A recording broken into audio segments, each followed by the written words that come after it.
Criador de O Médico e o Monstro, Robert Louis Stevenson, nascido no dia 13 de novembro de 1850, na Escócia, é responsável por um dos tripés de toda a obra de horror da história da literatura. Hoje você vai ouvir um dos contos mais conhecidos dele, chamado O Rapa Carniça.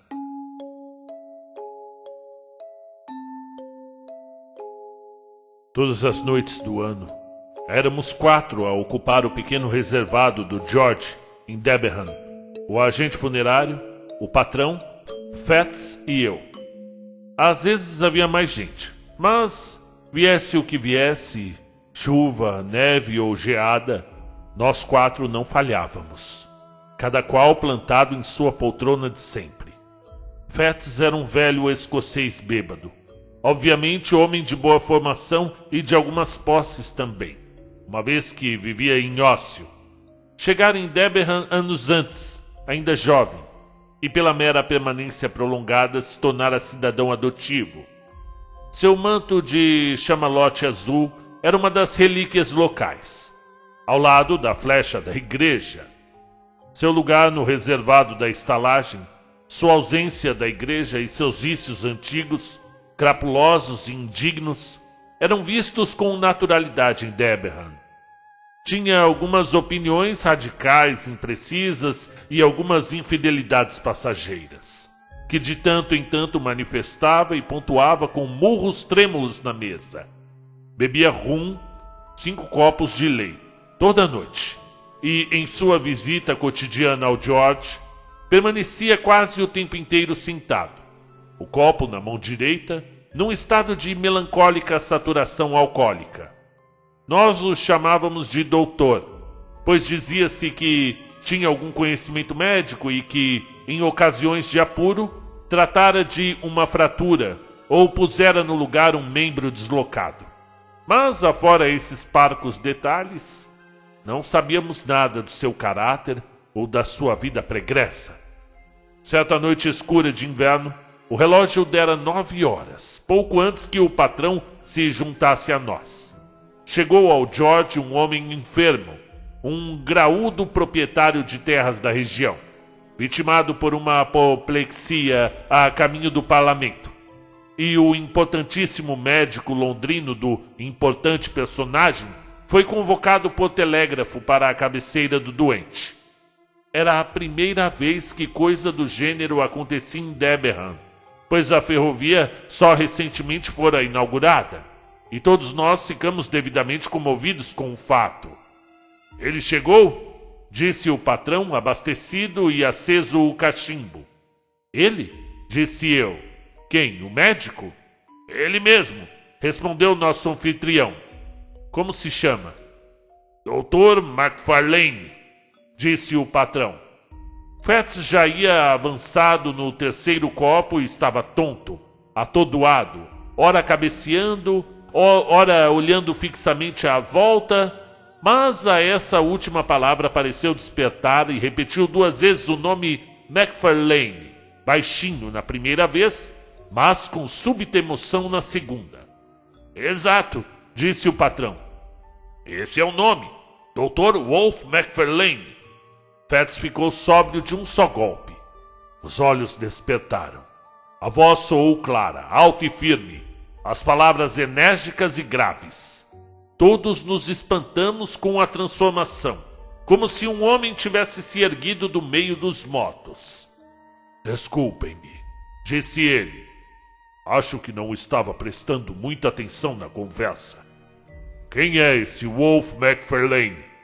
E depois de ouvir o patrão até o fim, acrescentou. Não pode ser. Não pode ser. Mas mesmo assim eu gostaria de encontrá-lo frente a frente. Você conhece o doutor? Perguntou o agente funerário boquiaberto. Deus me livre, foi a resposta. Mas esse nome é incomum. Seria estranho existirem 2 pessoas com o mesmo nome. Diga, patrão, ele é velho? Bem, disse o dono da estalagem. Jovem ele não é, e o cabelo é branco, mas parece mais jovem que você. mas é mais velho. Vários anos mais velho. Além disso, continuou com um murro na mesa. O que vocês veem no meu rosto é o rum e o pecado. Talvez o sujeito tenha consciência leve e boa digestão. Consciência, logo eu falando. Para vocês, sou um velho e bom cristão. Um homem direito, não é mesmo? Nada disso. Eu não sou. Nunca fraquejei.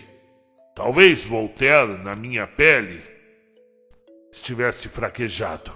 Mas a inteligência, disse ele tamborilando na cabeça calva. A inteligência era clara e alerta. Eu via as coisas e não fazia ilações. Bom, se você conhece esse médico, arrisquei-me a dizer, depois de uma pausa um tanto penosa. Devo concluir que não partilha da boa opinião do nosso patrão? Fetz ignorou minhas palavras. Disse com súbita determinação. Preciso encontrá-lo frente a frente. Depois de outra pausa, uma porta se fechou com um estrépito no andar de cima e ouvimos passos na escada. É o doutor, exclamou o patrão. Depressa, se quiser alcançá-lo. Não mais do que 2 passos separavam o reservado da porta da velha estalagem. A larga escadaria de carvalho dava quase na rua. Entre a soleira e o último lance de degraus, havia um espaço para um tapete turco e nada mais. Mas, todas as noites aquele pequeno espaço era brilhantemente iluminado, não apenas pela luz da escada e pelo grande lampião pendurado debaixo da tabuleta, como também pelo reflexo cálido da vidraça do bar. Era assim, luminosamente, que a estalagem se anunciava aos que passavam pela rua fria. Fetz avançou até ali sem vacilar, e nós, logo atrás, vimos como 2 homens se encontraram frente a frente.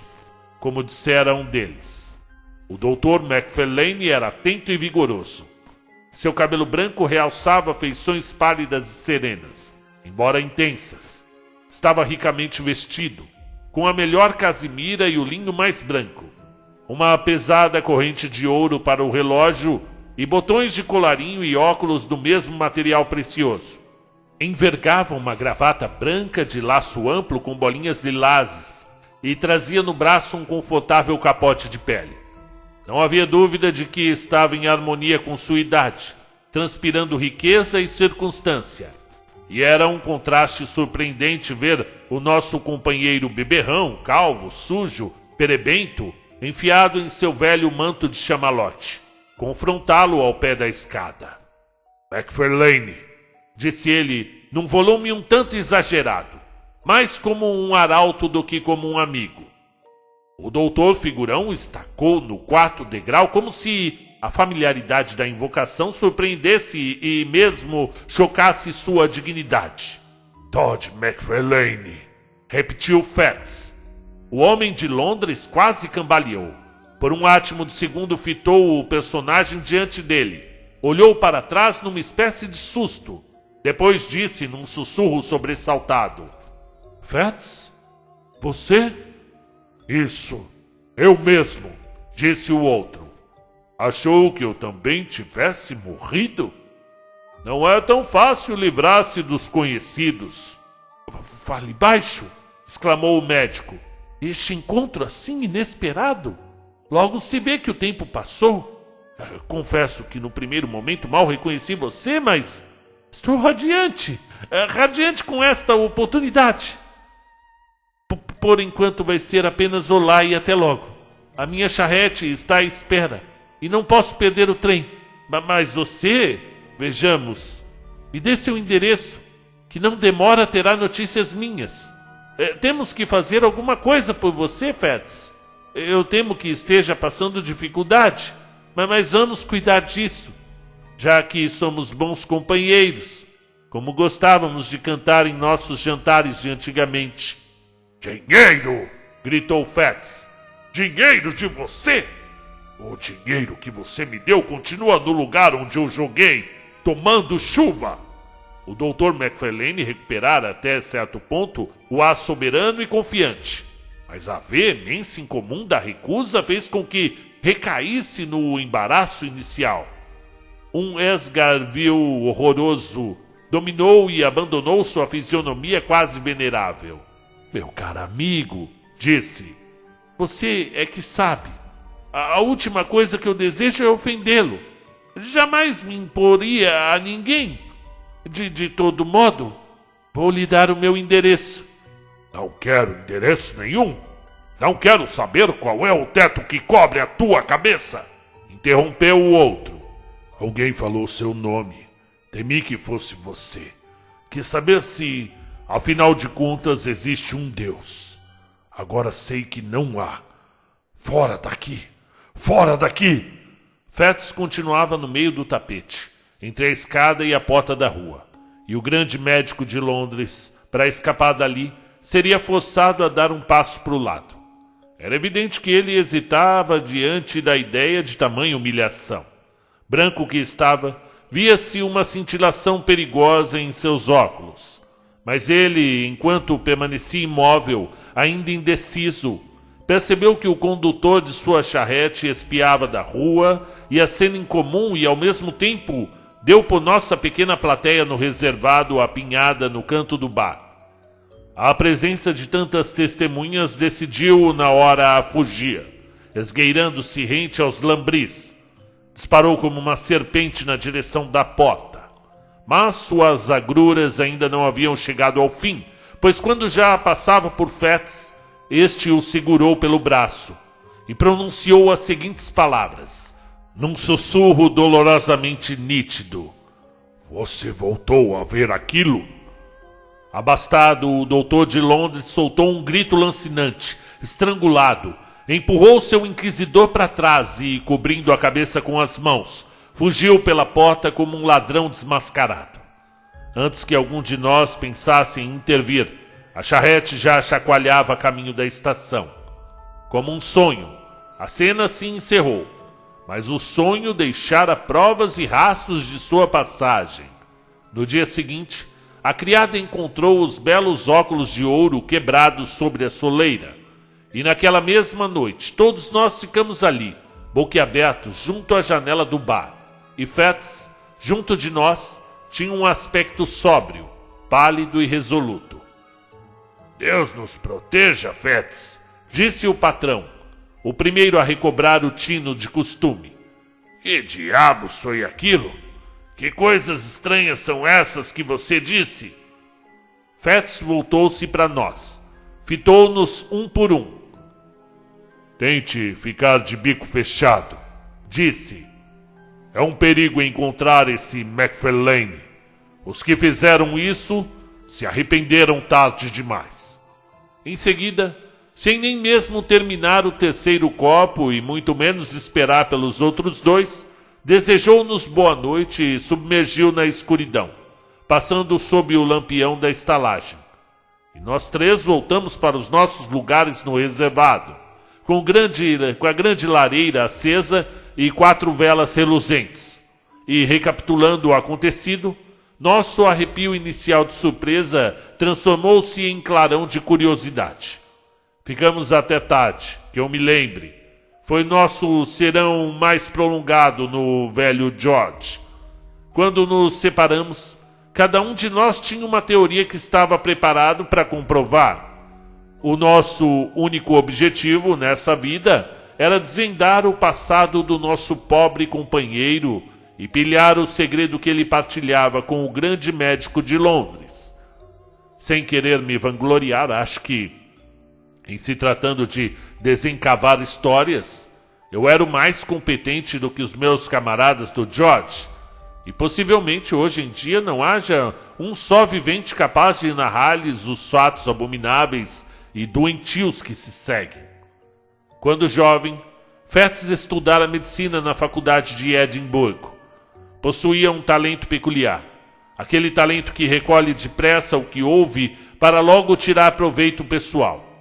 Estudava pouco em casa, mas era respeitoso, aplicado e inteligente, principalmente na presença dos mestres. E estes logo o identificaram como um aluno que ouvia com atenção e se lembrava do que ouvia. E com efeito, Por estranho que tivesse me parecido quando fiquei sabendo disso, na época ele era um aluno querido, muito satisfeito de si. Havia naquele tempo certo professor associado de anatomia, que designarei aqui com a letra K. Seu nome veio a ser conhecido, muito conhecido. Esse homem se esgueirava disfarçado pelas ruas de Edimburgo, enquanto a multidão que aplaudira a execução de Burke clamava pelo sangue de seu empregador. Mas o Sr. K, ou Kay, estava então no auge da moda, gozava de uma popularidade em parte decorrente de seu grande talento e de seu preparo, em parte da incapacidade de seu rival, o professor efetivo. Os estudantes, pelo menos, rezavam por sua cartilha, e Fats, como de resto seus colegas, julgou assentadas as bases de sua carreira ao cair nas graças daquele homem meteoricamente famoso. O Sr. Kay era um bom vivant e um professor experiente. Sabia apreciar tanto uma alusão dissimulada quanto uma preparação meticulosa. Em ambos os quesitos, Fats gozava de sua merecida atenção, e já em seu segundo ano de estudos conquistara a posição mais ou menos fixa de monitor, ou segundo assistente da disciplina. Nessa condição, a responsabilidade pelo anfiteatro e pelas aulas de anatomia recaía particularmente sobre seus ombros.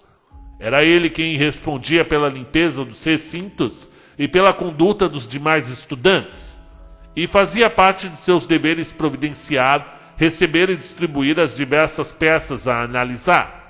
Foi em atenção a essa última tarefa, muito delicada à época, que o Sr. Kay o alojara na mesma ruela e, por fim, no mesmo edifício das salas de disseção.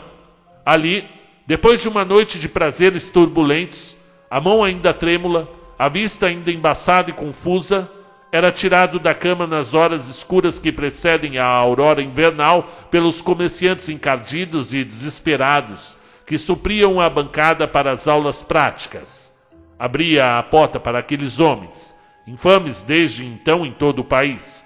Ajudava-os com sua carga trágica, pagava-lhes o preço sórdido e, quando partiam, ficava sozinho com aqueles restos inamistosos de seres humanos.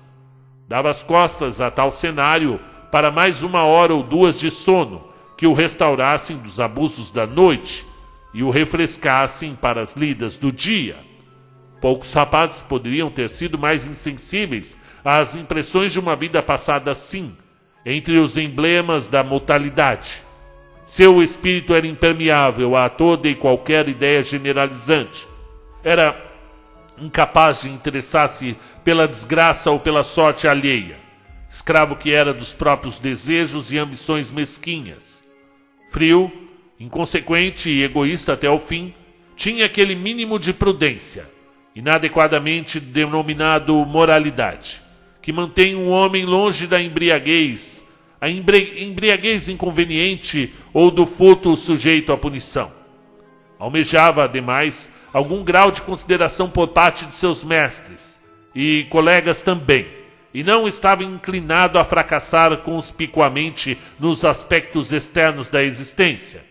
Assim, deu-se o prazer de conquistar alguma distinção nos estudos e, dia após dia, prestava serviços impecáveis como assistente de seu empregador, o Sr. Kay. Compensava o dia de trabalho com noites ensurdecedoras e inescrupulosas de diversão, e todas as contas feitas. Com o órgão que denominava sua consciência, dava-se por satisfeito.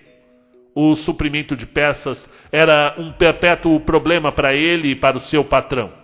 Na sala de aula vasta e industriosa, a matéria-prima dos anatomistas estava sempre a ponto de se esgotar, e o comércio que isso tornava necessário não apenas era desagradável em si, como ameaça a todos os envolvidos com sérias represálias. A política do Sr. Kay consistia em não fazer perguntas durante as tratativas. Eles trazem o corpo, nós pagamos o preço. Era o que costumava dizer, sublinhando a literação qui pro quo. E continuava, em tom um tanto profano, dizendo à assistência: "Não façam perguntas, por amor à consciência." Não se supunha que as peças fossem providenciadas mediante um crime de assassinato. Se a ideia lhe fosse comunicada nesses termos, ele recusaria horrorizado. Mas a leviandade com que falava sobre o assunto era tão grave que, por si só, seria uma ofensa às boas maneiras e uma tentação para os homens com quem lidava. Fats, por exemplo, percebera com frequência o estranho frescor dos corpos. Repetidas vezes, atentara para o aspecto velhaco e abominável dos patifes que vinham procurá-lo antes do amanhecer, e de si para si, juntando uma coisa a outra, talvez atribuísse um sentido excessivamente imoral e categórico aos conselhos descuidados do patrão, e, em suma, considerava que seu dever tinha 3 ramificações: aceitar o que viesse, pagar o preço e desviar os olhos de qualquer indício de crime. Numa certa manhã de novembro, essa política de silêncio foi duramente posta à prova. Fats passara a noite em claro, vítima de dor de dente lancinante, andando de um lado para o outro do quarto como uma fera enjaulada, ou jogando-se enfurecido na cama para finalmente cair naquele sono profundo e incômodo que tantas vezes se segue a uma noite de dor. Quando foi despertado pela 3ª ou 4ª repetição irritada do sinal convencionado. Havia um luar tênue e brilhante. Fazia um frio cortante, com vento e geada. A cidade ainda não acordara, mas uma agitação indefinível já antecipava o alarido e o trabalho do dia. Os espectros haviam chegado mais tarde do que de hábito e pareciam especialmente ansiosos por partir. Fats, bêbado de sono, iluminou as escadas que levavam ao primeiro andar. Como em sonhos, ouvia vozes resmungando em irlandês, e enquanto esvaziavam o saco de sua triste mercadoria, dormitava com o ombro apoiado na parede. Foi obrigado a sacudir-se para encontrar o dinheiro dos homens. Enquanto fazia isso, seus olhos deram com o rosto morto. Sobressaltou-se, deu 2 passos adiante, de vela erguida. "Deus, meu Deus Todo-Poderoso!" exclamou. "É a Jane Galbraith!" Os homens nada responderam, mas se aproximaram da porta arrastando os pés. "Eu conheço essa moça, eu tenho certeza", continuou Fats. "Ontem mesmo estava viva e saudável. É impossível que esteja morta. É impossível que vocês tenham conseguido o corpo honestamente." "Cavalheiro, com certeza o senhor está totalmente enganado", disse um dos homens. Mas o outro encarou Fats com um olhar sombrio e exigiu o dinheiro na hora. Era impossível ignorar a ameaça ou exagerar o perigo. O rapaz fraquejou, gaguejou um pedido de desculpas, contou o dinheiro e assistiu à partida de seus odiosos visitantes. Tão logo haviam partido, correu a confirmar suas dúvidas. Por uma dúzia de sinais inequívocos, identificou a jovem com quem se divertira um dia antes. Horrorizado, deu com marcas no corpo dela que bem poderiam significar o uso de violência. Tomado de pânico, refugiou-se em seu quarto. Ali refletiu longamente sobre sua descoberta. Mais calmo, deliberou sobre o sentido das instruções que o Sr. Kay e o perigo que corria se interferissem em assunto tão sério. E, por fim, presa de amarga perplexidade, decidiu pedir conselho ao seu superior imediato, o primeiro assistente. Este era um jovem médico, Wolfe Macfarlane, querido de todos os estudantes, inteligente, dissoluto e inescrupuloso em altíssimo grau. Vivera e estudara no exterior. Seus modos eram agradáveis e um tanto ousados. Era uma autoridade em teatro, habilidoso no gelo ou na relva com um par de patins ou um taco de golfe. Vestia-se com audácia elegante e, para arrematar sua glória, possuía um cabriolé e um vigoroso cavalo de trote. Tinha intimidade com Fats. Mais ainda, seus respectivos encargos pediam alguma vida em comum, e quando as peças escasseavam, a dupla saía campo afora no cabriolê de Macfarlane para visitar e profanar algum cemitério isolado, chegando à porta da sala de dissecção com o botim ainda antes do amanhecer. Naquela manhã específica, Macfarlane chegou um pouco mais cedo do que de hábito. Fats ouviu e foi ao seu encontro na escada. Contou o caso e mostrou-lhe a causa de seu alarme. Macfarlane examinou as marcas do corpo. De fato, disse com um aceno de cabeça, parece suspeito. E então, o que devo fazer? Fazer? Repetiu o outro.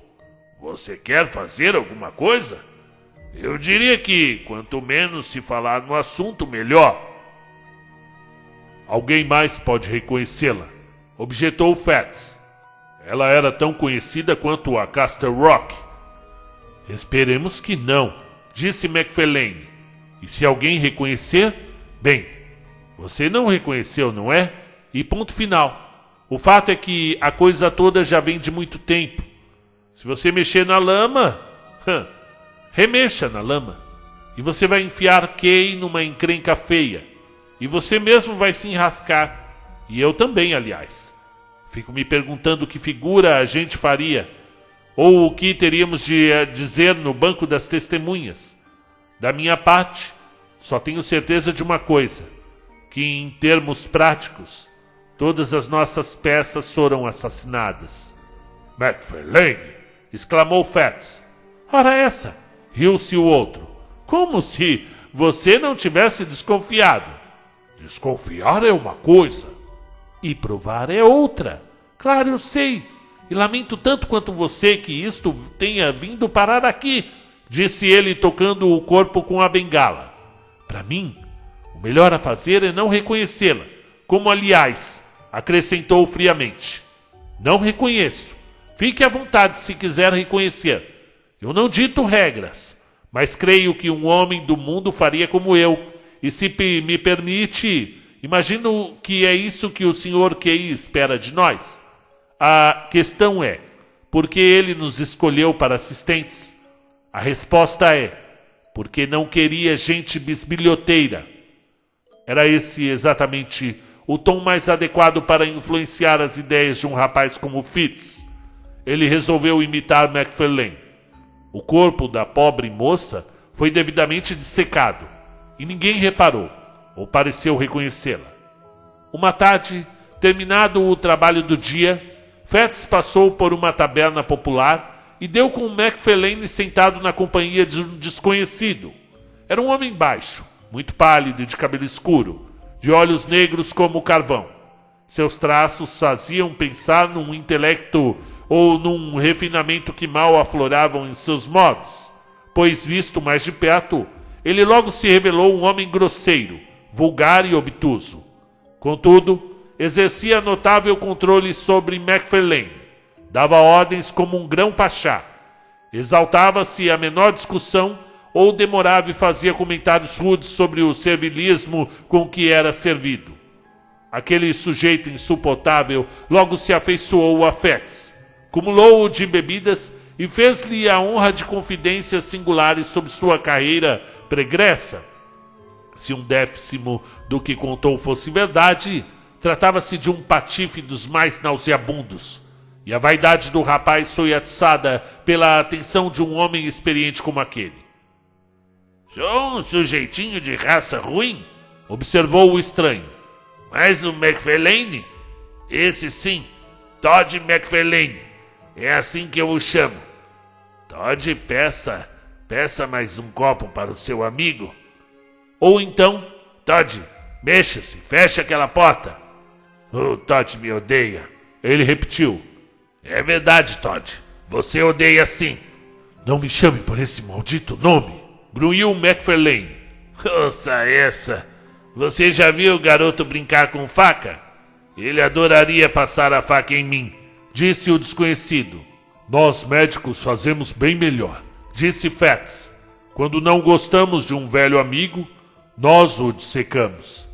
Macfarlane levantou a vista de repente, como se a brincadeira não fosse nem um pouco de seu gosto. A tarde chegou ao fim. Gray, pois esse era o nome do desconhecido, convidou Fats a acompanhá-los no jantar. Pediu um festim tão suntuoso que a taberna inteira se alvoroçou, e ao concluído o assunto, mandou que Macfarlane pagasse a conta. Separaram-se tarde da noite. O tal Gray estava inenarravelmente bêbado. Macfarlane, sóbrio de fúria, ruminava o dinheiro que fora obrigado a esbanjar e as gozações que fora obrigado a engolir. Fats, com variadas bebidas cantando na cabeça, voltou para casa a passadas incertas e com o espírito em suspenso. No dia seguinte, Macfarlane faltou às aulas. Fats sorriu para si mesmo, imaginando-o apajear o intolerável Gray de taberna em taberna. Tão logo soou a hora da liberdade, pôs-se a percorrer a cidade em busca dos companheiros da noite anterior. Contudo, ao não encontrá-los em lugar nenhum, voltou cedo para casa. Foi cedo para a cama e dormiu o sono dos justos. Às 4 da manhã foi despertado pelo sinal bem conhecido. Quando chegou à porta, ficou pasmo ao ver Macfarlane em seu cabriolé, e no cabriolé, um daqueles pacotes compridos e horripilantes a que estava tão acostumado. "O que houve?" exclamou. "Saiu sozinho? Como conseguiu?" Mas Macfarlane, grosseiro, mandou que se calasse e prestasse atenção no trabalho. Depois que levaram o corpo para cima e o depositaram sobre a mesa, Macfarlane fez menção de ir embora. Depois se deteve e pareceu hesitar. Por fim, disse com algum constrangimento: "É melhor você dar uma olhada no rosto." "É melhor", repetiu enquanto Fitz o fitava espantado. "Mas o que? Onde? E como você encontrou este aqui?" exclamou Fitz. "Olhe o rosto", foi a única resposta. Fitz estava desconcertado. Estranhas dúvidas o assediavam. Olhava do jovem médico para o corpo e tornava ao primeiro. Por fim, num repelão, fez como lhe mandavam. Quase esperava a visão que veio de encontro aos seus olhos. E mesmo assim o impacto foi cruel. Ver ali, fixado na rigidez da morte e nu sobre a niagem grosseira, o homem que deixara bem vestido, entupido de carne e vício, na soleira de uma taberna, despertou até mesmo no insensível Fats alguns dos terrores da consciência. Era um terror que ecoava em sua alma. 2 conhecidos seus acabarem estendidos naquelas mesas gélidas. Mas esses eram apenas pensamentos secundários. Sua maior preocupação dizia respeito a Wolf. Despreparado para um desafio de tal monta, não sabia como encarar o colega. Não ousava erguer a vista. Não dispunha de palavras nem de voz. Foi o próprio Macfarlane quem deu o primeiro passo. Veio quieto por trás e pousou a mão no ombro do outro, gentilmente, mas com firmeza. "Richardson pode ficar com a cabeça", disse ele. O tal Richardson era um estudante que havia muito cobiçava aquela parte do corpo humano para dissecar. Não houve resposta, e o assassino retomou. "Falando em negócios, você precisa me pagar. Lembre-se, as suas contas precisam bater." Fitz recobrou alguma voz, uma sombra da própria. Pagar?" exclamou. Pagar pelo quê?" "Ora, é claro que você precisa pagar. De qualquer maneira, e por todas as razões do mundo você precisa pagar", retrucou o outro. "Eu não deixaria assim de presente e você não receberia assim de presente. Isso comprometeria todos nós, como no caso de Jane Galbraith. Quanto mais erradas estão as coisas, mais a gente tem que agir como se tudo estivesse em ordem. Onde o velho Kay guarda o dinheiro?" "Ali", respondeu Fitz com a voz rouca, apontando para um armário no canto. "Então me dê a chave", disse o outro calmamente, estendendo a mão. Houve uma hesitação momentânea e os dados foram lançados. Macfarlane não conseguiu conter um esgar nervoso, marca infinitesimal de um alívio imenso, ao sentir a chave entre os dedos. Abriu o armário, tirou tinta, pena e caderno de um compartimento e separou, do dinheiro guardado na gaveta, a soma cabível da situação. Agora olhe aqui, disse. O pagamento foi realizado. Primeira prova da sua boa-fé. Primeiro passo para sua segurança. Falta agora encerrar o assunto com um segundo passo.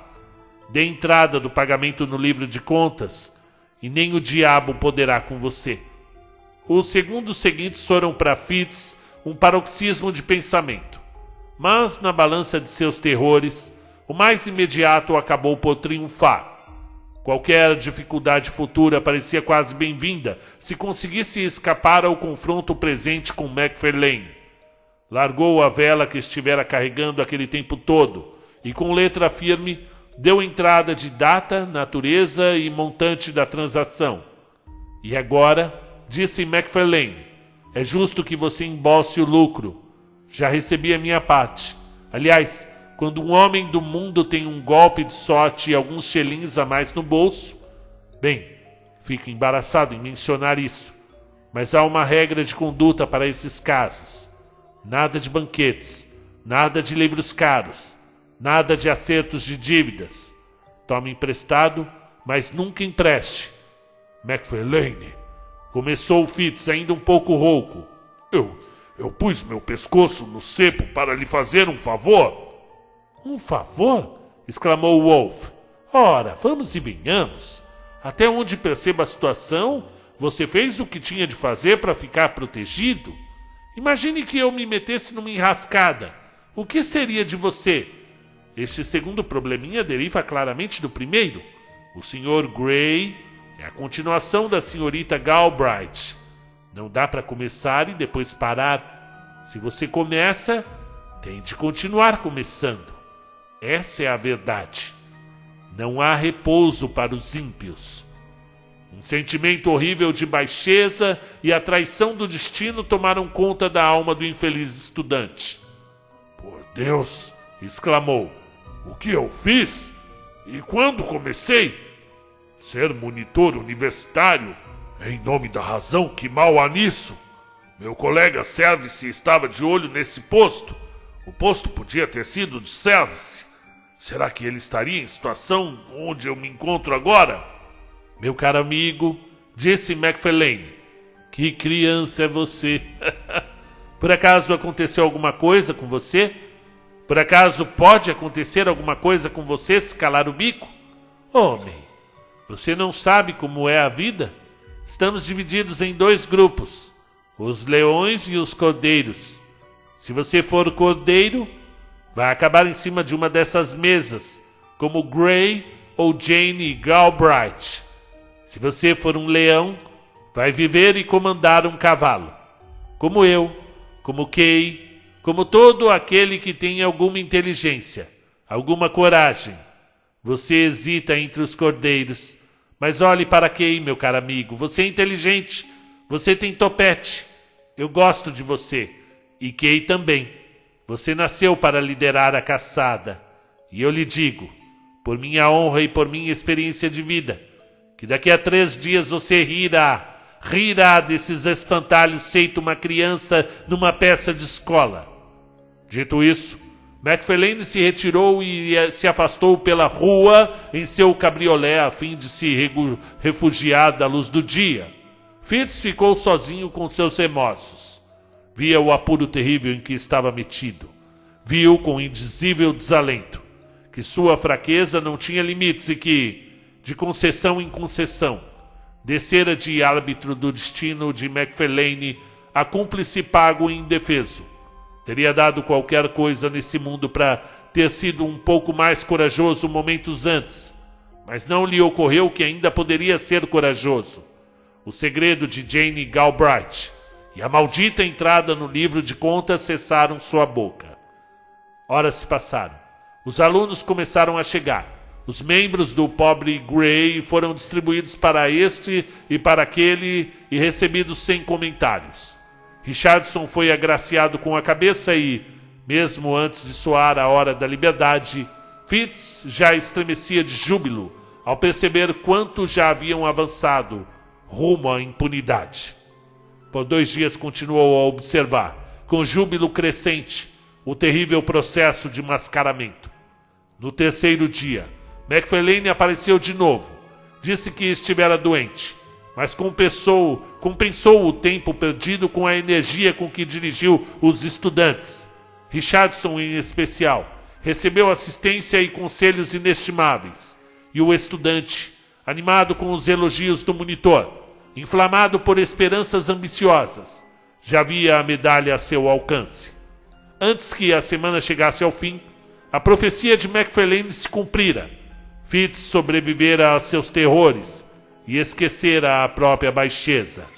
Começara a felicitar-se pela própria coragem e ajeitar a história no próprio espírito de maneira a poder olhar para trás com orgulho doentio.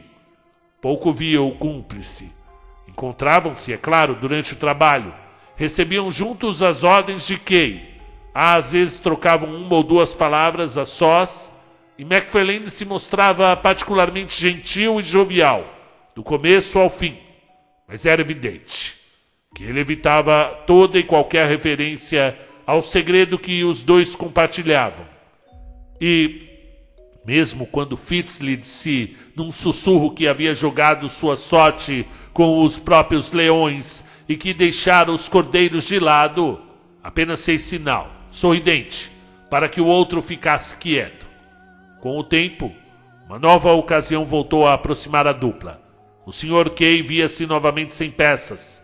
Os alunos manifestavam impaciência, e o professor gostava de contar entre seus atributos o fato de estar sempre bem abastecido.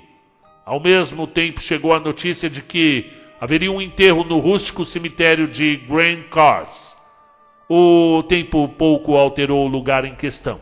Na época, como hoje em dia, o cemitério ficava numa encruzilhada, afastado de toda habitação humana e a uma braça de profundidade sobre a folhagem de 6 cedros. Os balidos das ovelhas nas colinas vizinhas, os córregos à direita e à esquerda, um cantando alto entre os seixos, o outro escoando furtivamente de poça em poça, o rumorejar do vento nas velhas nogueiras em flor, e uma vez a cada 7 dias, a voz do sino e as velhas canções do Chantre 70, que eram os únicos sons que perturbavam o silêncio que cercava a igreja rural. O homem da ressurreição, para usar uma alcunha da época, não se deixaria deter por nenhum dos preceitos sagrados da religião comum. Era parte de seu ofício desprezar e profanar os sinais entalhados em velhas lápides, os caminhos gastos pelos pés dos fiéis enlutados, as oferendas e as inscrições de um afeto consternado, para aqueles lugarejos rústicos, onde o amor costuma ser mais tenaz, e onde alguns traços de sangue ou camaradagem unem toda uma paróquia, o ladrão de corpos, longe de sentir-se repelido pelo respeito natural, era atraído pela facilidade e a segurança da tarefa. Os corpos depositados na terra, na jubilosa esperança de um despertar bem diferente, eram surpreendidos por uma ressurreição apressada e atroz, à força de pá, picareta e luz de lampião. O caixão era forçado, os paramentos rasgados e os restos melancólicos, vestidos em aniagem, depois de sacolejar horas a fio por estradas secundárias, eram finalmente expostos ao ultraje máximo diante de uma turma de rapazes boquiabertos. Um pouco como 2 abutres adejando sobre um cordeiro moribundo, Fitz e McFarlane deviam atacar um túmulo naquele lugar de repouso calmo e verdejante. A esposa de um granjeiro, mulher que vivera 60 anos e que era conhecida de todos pela boa manteiga que fazia ou por sua conversa virtuosa, seria arrancada de seu túmulo à meia-noite e levada, morta e nua, para aquela cidade distante que sempre honrara com suas vestes domingueiras a romper da aurora. Seu lugar ao lado dos familiares estaria vazio. Seus membros inocentes e quase veneráveis seriam expostos à última curiosidade do anatomista. Certa noite, a dupla pôs-se a caminho já bem tarde, ambos envoltos em mantos e com uma formidável garrafa à mão. Chovia sem interrupção, uma chuva fina, densa e fustigante. Vez por outra, soprava um pé de vento que a cortina d'água subjugava.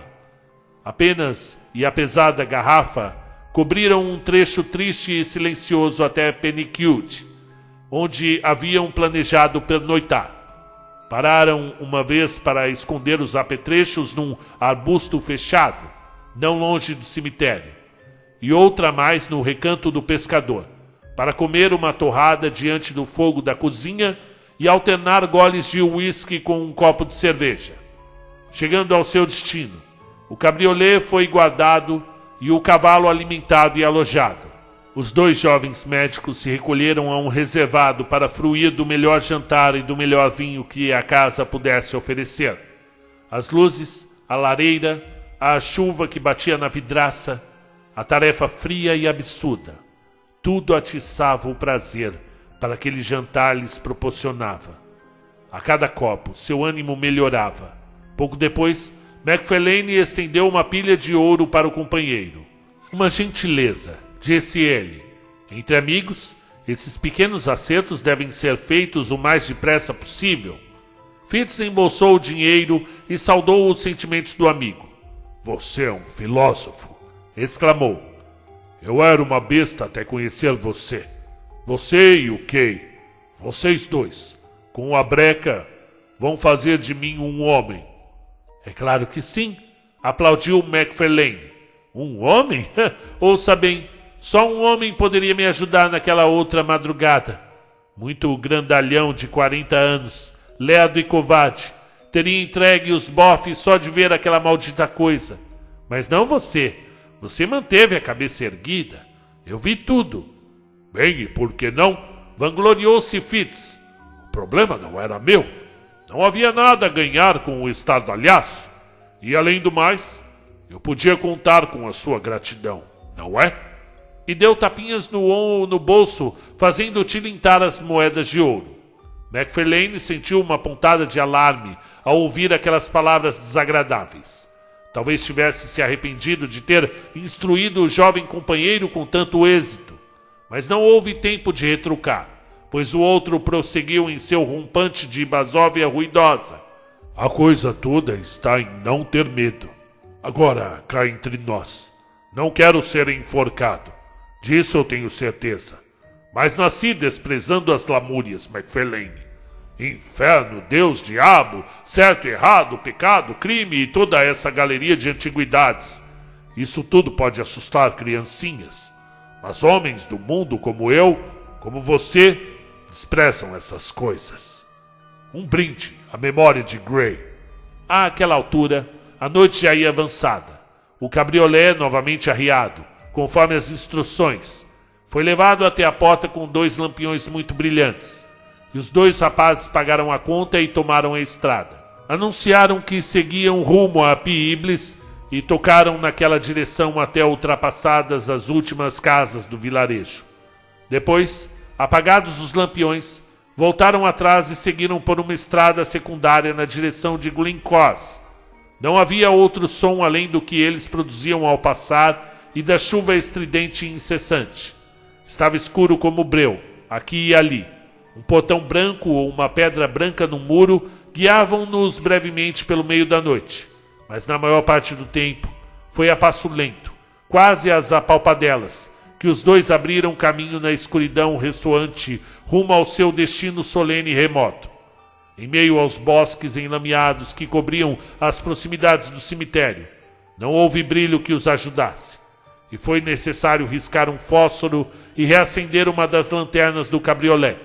Assim, sob as árvores gotejantes, rodeados de grandes sombras moventes, atingiram o palco de seus labores profanos. Ambos tinham experiência no ofício e na força com a pá. Mal precisaram de 20 minutos para serem recompensados por um tamborilar surdo no tampo do caixão. Nesse mesmo instante, Macfarlane, tendo machucado uma das mãos num pedregulho, atirou-o descuidadamente para trás. A cova em que estavam metidos, quase até os ombros, ficava junto à beira do platô do cemitério, e a fim de iluminar melhor os trabalhos, o lampião do cabriolé fora apoiado a uma árvore, junto ao barranco íngreme que descia para o córrego. O acaso fizera mira certeza com a pedra. Ouviu-se um retinir de vidro quebrado. A noite caiu sobre eles. Sons, ora surdos, ora vibrantes, anunciavam o rolar da lanterna barranco abaixo e suas ocasionais colisões com as árvores. Uma pedra ou duas, deslocadas na queda, ressoaram nas profundidades da ravina. Em seguida o silêncio, como a noite, retomou seu domínio. E por mais que tentassem, nada ouviam exceto a chuva, que ora caía impulsionada pelo vento, ora martelava sem cessar sobre milhas e mais milhas de campo aberto. Estavam tão próximos do fim de sua própria tarefa abjeta que julgaram melhor terminá-la no escuro. O caixão fora exumado e forçado. O corpo foi inserido no saco ensopado e carregado até o cabriolé. Um dos dois tomou assento enquanto o outro, puxando o cavalo pela brida, avançava ao longo do muro e dos arbustos até chegarem ao recanto do pescador. Ali havia um brilho débil e difuso, que os dois saudaram como se fosse a luz do dia, guiando-se por ela.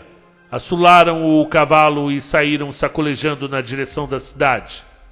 Os dois tinham ficado completamente empapados durante as operações, e agora, com o cabriolé saltitando sobre as valas profundas, a coisa aprumada entre eles cambava ora para um lado, ora para o outro. A cada vez que aquele contato horrendo se repetia, eles o repeliam depressa, e o processo, por natural que fosse, começou a dar nos nervos dos dois parceiros. Macfarlane fez alguma piada de mau gosto sobre a esposa do granjeiro, que soou oca em seus lábios e caiu no silêncio. O fado torpe continuava a saculejar de um lado para o outro. Ora a cabeça repousava, confiante, sobre os ombros deles, ora a aniagem ensopada batia gelada em seus rostos. A alma de Fitz começou a ser tomada por uma sensação de congelamento. Fitz observava o fado e tinha a impressão de que, de alguma maneira, ele havia ficado maior do que era no começo. E por todo o campo e todas as distâncias, os cães das fazendas acompanhavam a passagem do cabriolé com uivos trágicos. E ele se convencia mais e mais de que algum milagre perverso se consumara, de que alguma transformação inominável afetara o corpo morto, de que os cachorros uivavam de medo. Era daquele fardo maldito. Pelo amor de Deus, disse Fitz, fazendo força para falar. Pelo amor de Deus, vamos acender uma luz. Aparentemente Macfarlane sentia algo do mesmo gênero, pois, apesar de nada responder, ele deteve o cavalo, passou as rédeas para o companheiro, desceu do assento e tratou de acender o lampião remanescente. Não tinham ido além da encruzilhada para Alchendine. A chuva ainda caía como se o dilúvio fosse voltar, e não foi fácil fazer lume naquele mundo de escuridão e umidade. Quando, enfim, a chama azul e bruxuleante foi transferida para o pavio e começou a se expandir e se iluminar, lançando um amplo círculo de brilho nebuloso ao redor do cabriolé, os dois homens puderam ver-se um ao outro, bem como a coisa que traziam consigo. A chuva amoldara o pano grosseiro aos contornos do corpo. A cabeça se distinguia do tronco. Os ombros pareciam bem modelados. Alguma coisa, ao mesmo tempo espectral e humana, fazia com que os dois viajantes não despregassem os olhos daquele companheiro de viagem tão fantasmagórico. E por algum tempo, Macfarlane continuou imóvel, segurando o lampião. Um temor sem nome, como um lençol molhado, parecia enfaixar o corpo e esticar a pele do rosto de Fitz. Um temor absurdo. Um horror àquilo que não podia ser continuava a crescer em seu cérebro. Um momento mais e ele teria falado. Mas seu camarada adiantou-se. Isso aí não é uma mulher, disse Macfarlane com a voz sumida. Era uma mulher quando a metemos no saco, sussurrou Fitz. Segure o lampião, disse o outro. Eu quero ver o rosto. E, enquanto Fitz erguia o lampião, seu companheiro desamarrou as cordas do saco e puxou para baixo a parte que cobria a cabeça. A luz caiu em cheio sobre as feições morenas e bem definidas, sobre as faces bem barbeadas, de um semblante mais que familiar, muitas vezes visto nos sonhos dos dois rapazes. Um grito selvagem soou no meio da noite. Cada um deles saltou para um lado da estrada. O lampião caiu, quebrou e se apagou. E o cavalo, aterrorizado com a insólita comoção, deu um pinote e disparou a galope rumo a Edimburgo, levando consigo o único ocupante do cabriolé, o corpo morto, e havia muito dissecado, de Grey.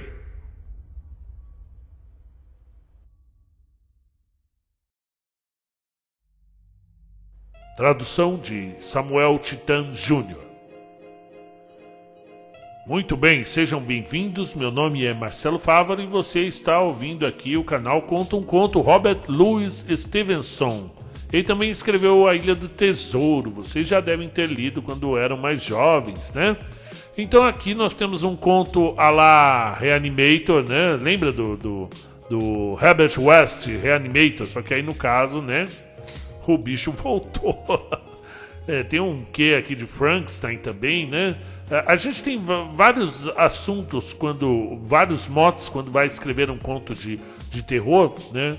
Pode ser abandono, né? Por exemplo, a pessoa foi abandonada numa cova, né? Ou no caso da catalepsia. Você tem canibalismo também, daria um bom conto de terror. Cativeiro, como no caso do Poço e do Pêndulo, né? Um conto de cativeiro. Ou até eu poderia colocar aqui também o Barril de Amontilhado, né? Perseguição. Esse negócio de perseguição dá um medo, né? São vários contos de perseguição que eu já narrei aqui. Um que eu posso me lembrar, Casa Tomada, que é do Julio Cortázar. Não sei se poderia ser incluído no tema perseguição, né? Confinamento, eu também colocaria o Poço e o Pêndulo. E aí você tem outros, né? Conspiração, fuga, o próprio gore, né? Aquele excesso de violência, sangue, não é muito minha praia aqui nesse canal. Prisão, isolamento, tentação, loucura, os velhos contos de assassinato, mistério, pesadelo, espionagem, sexo, suicídio, sobrevivência, tortura, violência e venerabilidade, né? De venerabilidade a gente pode pegar qualquer um aí do Lovecraft, que traz aí muitas vezes aspectos de, como a Pedra Negra também do Robert E. Howard. Então são vários temas que a gente pode se aventurar quando vai escrever um conto de terror, e o Robert Louis Stevenson resolveu usar aqui até uma série de crimes que ocorreram, foi bastante notório, teve muita repercussão, ocorrido justamente na segunda metade do século XIX, na cidade de Edimburgo. E esses assassinatos podem ter inspirado o Stevenson a criar esse ladrão de cadáveres aí, né? Essa história do Rapa Carniça. Eu achei interessante. Eu esperava um pouquinho mais da história, mas de toda forma, o final foi forte, valeu a pena. E você, o que achou? Comenta aí. Um abraço.